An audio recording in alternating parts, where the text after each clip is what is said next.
নমস্কার বন্ধুরা, সবাইকে আমার ফেসবুক পেজে স্বাগতম। আজ আমি আপনাদের একদম ঘরোয়া পদ্ধতিতে তরমুজের জুস বানিয়ে দেখাবো। তাই জন্য প্রথমে লাগছে তরমুজ, জলজিরা এবং চিনি। এরপর আমি একটি মিক্সিং জারে তরমুজগুলোকে ঢেলে নেব। তারপর আমি চিনি নিয়ে নেব 1 চামচের মতো। তারপর আমি এটাকে ভালো করে পেস্ট করে নেব। পেস্ট করার পর আমি এটাকে ছাঁকনির সাহায্যে ছেঁকে নেব।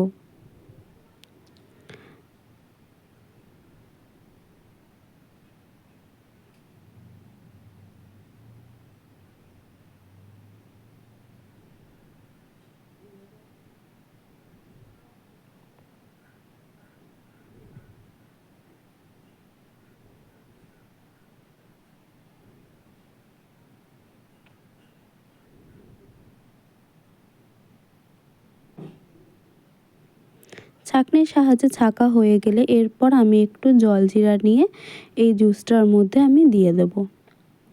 দেখুন আপনারা এটা ছাঁকার ফলে কতটা পরিষ্কার হয়ে গেছে। ওটার মধ্যে যেহেতু বীজ ছিল তাই জন্য এটাকে আমি ছেঁকে নিলাম। আপনারা চাইলে প্রথমে বীজটাকে সরিয়ে দিতে পারেন। আমার তরমুজের জুস বানানো হয়ে গেছে। এরপর আমি একটি গ্লাসের মধ্যে এটাকে ঢেলে নেব।